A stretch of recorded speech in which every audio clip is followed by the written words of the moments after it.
Good morning, everyone. I'm really honored to stand up here and share with you our experience of working in this field of integrative medicine. And I think this event is great in that three organizations come together. I think during this event, we'll have a lot of exchanges that will cross-pollinize our field and generate new collaborations and new projects and new knowledge. So I'm very happy to be here and thank Helene to organize this whole thing.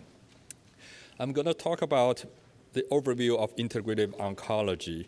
And then I'll introduce some of the clinical work or clinical practice, what it's like in practicing integrative oncology, and also some of the research that's going on in the field. And we'll hear a lot more about specific data research later in the day. And I'll touch a little bit on educational activities and overall where the field is going in the next stage of development. So as we know, this whole field of integrative medicine came from patients' interest in using some of the unconventional therapies that were not part of traditional mainstream medicine, including herbal remedies, acupuncture, meditation, and so on. A lot of them came from Eastern origin, but they have a long history and tradition. There are lots of empiric experiences and information, but there are not a lot of scientific research until in the last 10 years or 20 years or so. So in the last 10, 20 years, there was an explosion of research and scientific studies in this field. In this background, a lot of patients are interested in using them. On the other hand, these therapies can help them, and some of them may also do harm unless they're under professional guidance. So many patients are using it on their own because of the current regulatory environment. And by several surveys, on average, there are about 40% of the US population would use these therapies. In cancer patients, it's even higher, between 50 to 60, 70%, depending on the surveys. In this context, a lot of patients are using it for not only reducing symptoms, but also to help their cancer treatment. In the past, we will probably kind of dismiss that idea, but I think research in the last 10 years, in a way, strengthened this holistic approach to health. Because this is a slide shown about 10 years ago, back in 2000, our understanding of cancer cells is mainly focused on cancer cells themselves, how they grow out of control, how they stop dying when they're supposed to go under apoptosis and so on. So all the chemotherapy, radiation, and so on focus on stop the cancer cells from growing. However, in the last 10 years or so, the research shows the cancer cells actually interact with the rest of the body, with the environment in a very intimate way, so that when you change the environment where the cancer cells live in our body, you may be able to change the behavior of these cells, how they grow, how they die, how they spread. And some of the examples are, for example, let me see. First of all, how the cells use nutrients, how they use glucose, glutamine, amino acids to support their growth and metabolism, the energetics, and how the cells will avoid immune reaction, immune pressure, and how they interact with the immune system in the body, and how the inflammation, local inflammation from chronic wear and tears in the body may promote cell growth and tumor formation. And also the overall environment the cells live in, do they destabilize the genome? So the cancer cells undergo more mutations and become more malignant. So all these are emerging hallmarks of cancer cells. In the last 10 years or so, a lot of therapies, mainstream therapies, are developed to interfere with these aspect of cancer cells. For example, hormone therapy to block the estrogen that gives cancer cells stimulants, or a lot of immune therapy developed in the last 5 years or so that actually work quite well. So when you look at this, we start to see some of the so-called unconventional therapies, because they do focus on the holistic, on the whole body in the holistic approach. They actually can influence and change the microenvironment and also the macroenvironment these cells live in. And by doing that, we may be able to influence how cells behave. We don't have definitive data on that, but there are a lot of animal data or preclinical data suggesting this is actually what's happening in our body. And here is just another example. By changing, oops, how do I go back? Okay, so this is a very simplified version of the cancer cell's microenvironment. You see the cancer cell interact with a lot with the stroma, which is related to connective tissue and fascia, the immune system, how the blood vessel goes in. We know there are studies showing if under stress, you promote angiogenesis. Adrenaline will stimulate angiogenesis to supply nutrients to the cells. And there are a lot of growth factors involved, pro-inflammatory cytokines, insulin, IGF. They're all under the influence of how we eat, how we deal with our body every day. So in that context, we think the integrative medicine model, or integrative oncology model is like this. We see cancer cells live in an environment in our body, and our body is under the control of our mind. We all have spiritual needs. Outside of us, we have families and friends and society, and also the physical environment in general. All of these, if we can optimize and make them as nurturing as possible to us, we may be able to get the best outcome in cancer treatment. So in a simple word, integrative medicine, that's why we call it integrative, because we want to integrate everything we do to our body, to our mind, and reduce symptoms, hopefully also promote survival and reduce recurrence. So under this model, how do we optimize the micro and macro environment? We want to first start with awareness and mindfulness, because without awareness and mindfulness, nothing will happen. Patients have to be aware there are a lot of things they can do that can help them, and they can do it at home. They can do a lot of self-help under the guidance of doctors, but the doctor's job is really to inspire and empower the patients, inspire them to do something and empower them by giving them the tools to do. And the specific things we can do are nutrition, because whatever we eat creates this metabolic environment in the body where the cells are bathed in, and that may stimulate them to grow or tell them not to grow. And exercise, stress management, proper sleep is very important, circadian cycle. These are things that in the past was overlooked, perhaps by a lot of healthcare professionals, but I think in Eastern medicine system, all the Eastern medicine, Ayurvedic, Chinese medicine, Korean medicine, there are a lot of focus on the circadian rhythm, right, on the day-night cycle, what you do at what time.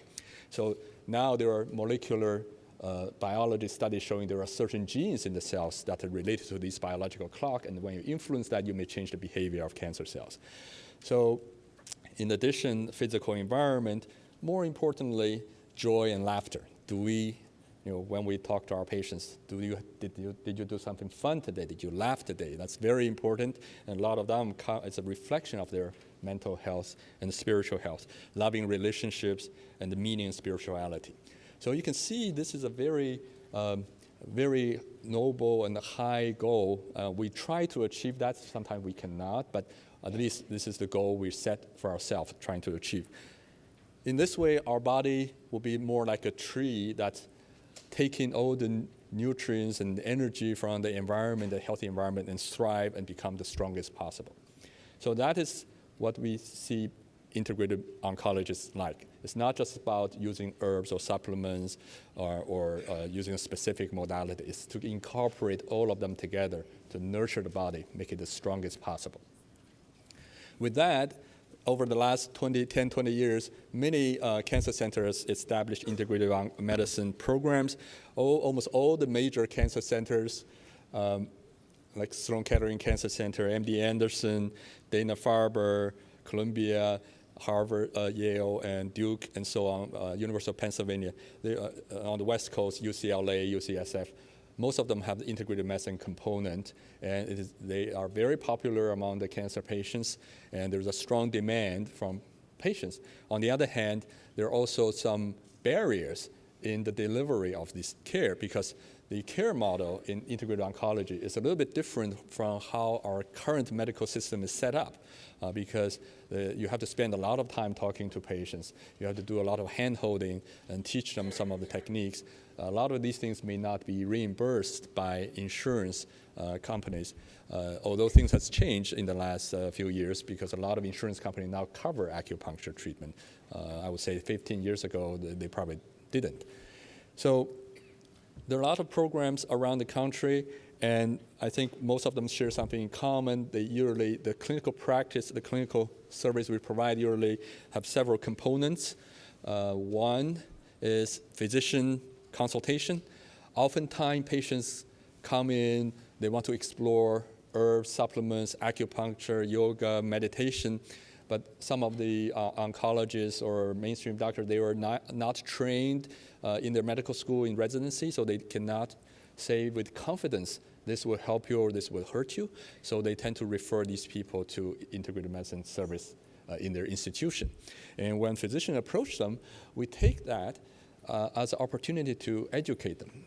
We not only just answer the specific question on specific herbs and supplements, we also want to do an evaluation of their health, overall health in their own social, cultural environment. And then we formulate a more comprehensive healthcare management plan. A lot of that focus on nutrition, diet, what you eat and how you live your daily routines, exercise, how to reduce stress, and how to promote good sleep, and then selective and judicious use of natural products, including herbs and supplements. And all of that the goal is to make patients become self-sufficient in taking better care of themselves. Because a lot of people, they just go on their daily life without thinking about their own health. However, a diagnosis of cancer really get them going. We have many patients who are smoking, they try to quit many times, never successful. The second day they're diagnosed with lung cancer, they quit. So diagnosis of cancer, sometimes we can use it as a way to change people's life and make them get on the road of a better health. In addition, we offer nutritional counseling, which tend to focus on specific patients' needs. In most patients, we need to tell them healthy eating habit on disease prevention and health maintenance. For people who are undergoing active treatment, radiation, chemo, they don't eat well, they throw up, we need to keep their weight, and we teach them ways to improve oral intake, appetite, digestion, and so on. And this is where a lot of the Oriental medicine have a lot to offer, because improving digestive health, either using acupuncture or certain natural products or herbal formulation, can be quite helpful. And gain weight for people who are cachectic, and lose weight in patients who are overweight. Because, for example, breast cancer patients, after treatment, 80% of them actually gain weight, and being overweight is a risk factor for recurrence. So it's important to help them control their weight.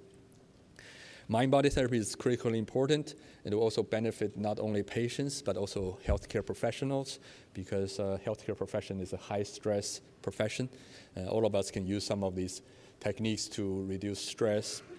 And the specific measures of meditation, guided imagery, certain kind of breathing exercises, so on, to improve anxiety, stress, sleep, depression, and so on. Acupuncture is also another holistic approach, because when we do acupuncture, we just don't, if you have headache, we just put needle in your head, right? You have joint pain, just put needle in your joint, around the joint, because it takes a holistic approach to health by regulating the traditional theories, the energy flow. There are lots of neuroscience research recently showing we can modulate the neurological reaction to biological processes. So acupuncture, especially in the cancer care setting, has been studied extensively. We're going to hear more about the data, especially on pain and nausea, vomiting. There are many randomized controlled trials conducted in these areas. There are other, for example, dry mouth, hot flushes, anxiety, insomnia, digestive tract dysfunction, lymphedema, fatigue, neuropathy. All these are being studied and a lot of data are being generated.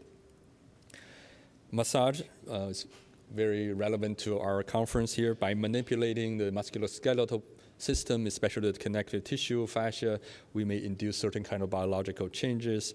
There's a variety of techniques, and Swedish massage, reflexology, shiatsu, tuina, Reiki. You may say Reiki should not be qualified as massage, but Ayurvedic massage. But they all share something in common, which is by changing the body, by using outside forces, we may induce some biological changes that is of benefit to patients. Music therapy is very important, especially in the palliative care setting. And you can play music to patients or ask patients to play, or you can teach them how to compose. Especially for end-of-life patients, we use that a lot. It brings comfort and joy, ease fear, and also enhance self-expression, and also lessen this feeling of isolation and loneliness, and give them a sense of closure, because music can really touch our heart, our soul in a very profound way that no language can do. So music therapy is very helpful in the palliative care setting also. Exercise and physical activity, we all know in the last few years, many strong research suggesting not only they improve people's strength, quality of life, they may also lend to survival benefit in patients who exercise regularly, especially cancer patients, comparing with those who are sedentary. And we usually advise them on the general aerobic exercise, and we're going to hear more later today about other forms of exercise, like resistance exercise and so on. And we also specific exercise regimen for patients who are recovering from treatment, like after mastectomy, thoracotomy. There are certain ways of teach them how to move. And many of these techniques originated from like yoga or Tai Chi or other Eastern modalities. And Tai Chi yoga is very popular among our patients' population. So that's basically the clinical aspect, practical aspect, but we also want to practice evidence-based medicine, so we always look at the evidence. And if you look at the PubMed publications from 1980 to now, there's an explosion in the last 10 years or so of the number of papers published on meditation, acupuncture, herbal therapies, or yoga treatment. And out of this proliferation of research data, we were able to generate certain kind of practice guidelines that not only we feel comfortable, but also the mainstream practicing oncologists will feel comfortable in recommending some of these therapies to their patients, because they feel this is already thoroughly researched, and the benefit clearly outweigh the risk for some of these modalities for certain indications. And here are just some of the example of the high quality research that has been done. This is a meta-analysis published in JAMA last year, summarizing acupuncture for chronic pain. The totality of data suggests they are better than usual care, and also slightly better than placebo sham, because that's always a question about acupuncture research. For nausea vomiting, this is a much older paper, but the meta-analysis shows it helps chemo-induced nausea vomiting. And massage treatment, mainly to help mood and the pain, improvement in those symptoms. And yoga, there are a lot of studies on yoga, randomized controlled study as well, on anxiety, depression, quality of life, fatigue, and so on, of variable effect size.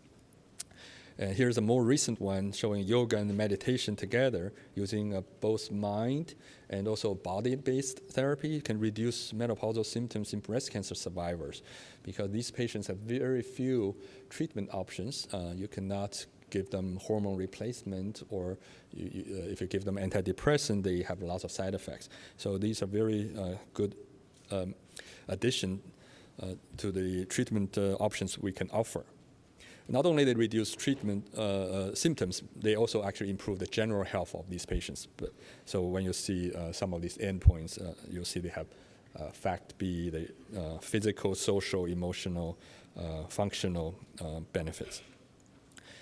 Based on these studies, we're able to generate a summary of research data and offer guidance to doctors practicing in the community using an evidence-based way to generate these clinical practice guidelines. This is the NIH Clinical Practice Guideline Clearinghouse in oncology setting.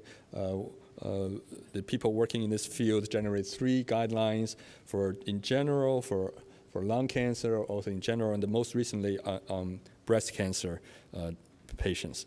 And so I encourage you guys to look up, especially the most recent one. It's a very thorough, systematic review of thousands of papers and very strong in this evidence base. Because of that, all the research and done in the last decades, the whole field has changed, and we have progressed a lot since 2000.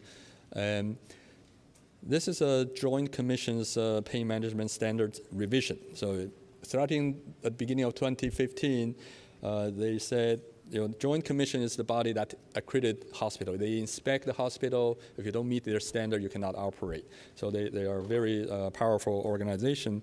And they said for pain management, you also not only you can give people drugs, morphine, opiates, you also need to incorporate non-pharmacological strategies, including acupuncture, massage treatment, relaxation therapies.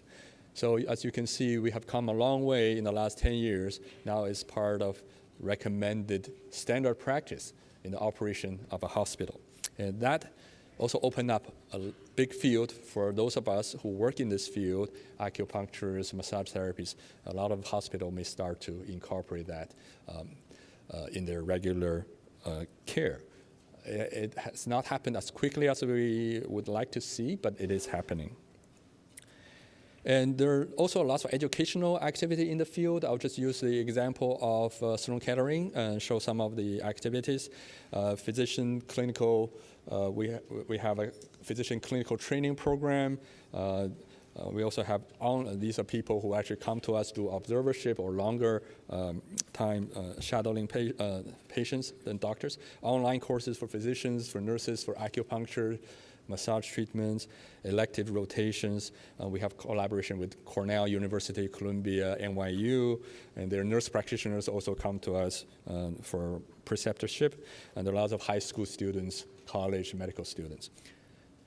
These educational activities are important because we need to educate the younger generation of healthcare professionals. So first of all, they are very open to this approach to health.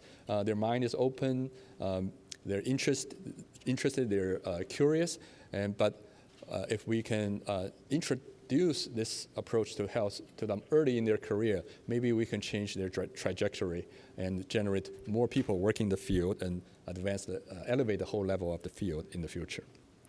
In addition, we try to summarize all the research data on herbs and supplements and make it publicly available. This is a website we developed showing about 270 and growing number of herbs and supplements that are commonly asked by cancer patients. These are literature's narrative summary of all the data, side effects, constituents, and mechanism of action we know about these herbs like ginseng, graviola, or others. And there's also a web app people can download for free. There are times that we got more hits on this website than the Sloan Kettering homepage, which shows the tremendous interest in the population. And not only we want to do things the way I described, we also want to incorporate them into the regular care of cancer treatment, because that's the only way the field can go forward and to the next level, is to better incorporation. So we call it integrative medicine. And we work closely with palliative care, cancer medicine, survivorship, employee health and wellness, behavior science, rehab, and so on. Actually, 95% of our patients are referred by our oncologists, which shows that this approach is actually quite well accepted by the practicing oncologists. So in summary, we think integrative medicine can enhance cancer care in several ways. For patients, it reduces symptoms, but that's the first step. The next step is to improve, promote self-care, because we all know self-care is very important, enhance quality of life, and also nurtures the well-being of body, mind, and spirit.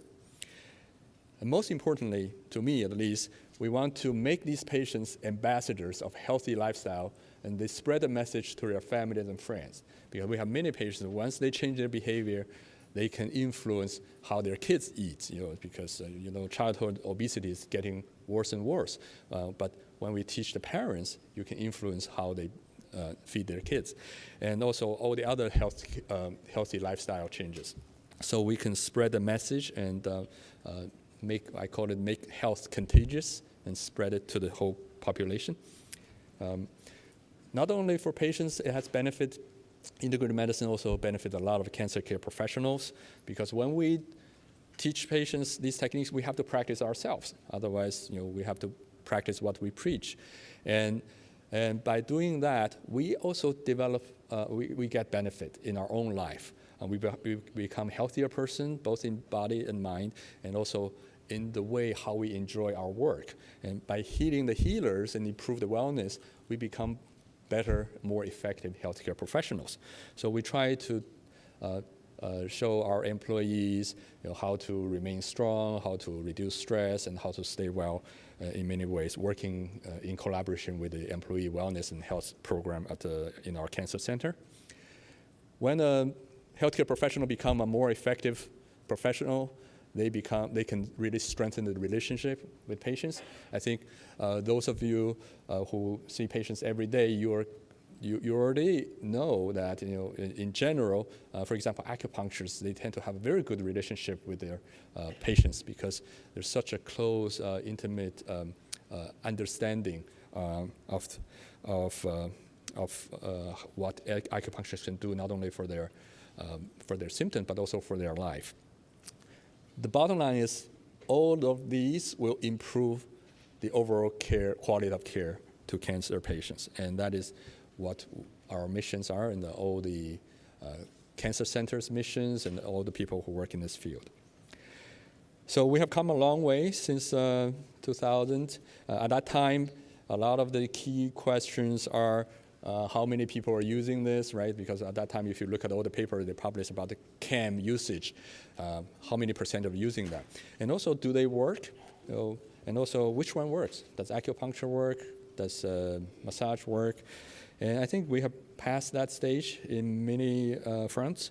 And at this time, I think we're at this junction that we can go further and do more ask more in-depth questions about mechanism, personalization, and also clinical impact. And how do they work? So we're going to hear a lot about this in this conference, and the underlying mechanism of action that's explained in modern scientific language. In whom it works, we know there are polymorphism among us, genetic polymorphism, so they respond differently to certain treatment, like chemotherapy. If you have a mutation, you respond. You don't respond. But I think for a lot of these therapy, acupuncture or meditation, there may also be a difference among individuals that can be personalized once we tease out the critical elements. And by knowing more about these therapies, we can make them work better, and how we optimize the treatment, individualize it, so we get the best effect size to people who are likely to respond, meanwhile not wasting patients' time and energy and resources on things that it's not going to benefit them. And last, but also very importantly, how to integrate all we do into the regular clinical practice in the general hospital and the community, and improve cancer care in general. Because we can do all we want to do, but if we are separate, we are outside of the regular healthcare system, we're not going to make as much impact as we want to make. So to me, I think this whole field is very exciting. I count myself fortunate working in this field for the last 12 years. And I see we're at a stage, a lot of things are going up. And this is a picture I took about in 2012 in Albuquerque. They have International Balloon Festival. The Society for Integrative Oncology held their annual meeting there, and we all went to see this. It's a once in a lifetime experience. I think I suggest you all go there if you have a chance. You can see hundreds of balloons going up. And to me, doing integrative medicine is very much like riding a balloon because doing Western medicine is more like an airplane from point A to point B, the fastest, quickest, shortest way. You get there fast. But a lot of these therapy we're doing, they're more gentle, they're more natural. And balloon has no power. All you have to do is to harness the power of the nature and use the wind and heat and get to where you want to be. Maybe we're going there more slowly than the other way, but I think the journey is much more enjoyable. And I think for both our patients or for us, we all get a lot of benefits from doing this. Thank you all very much.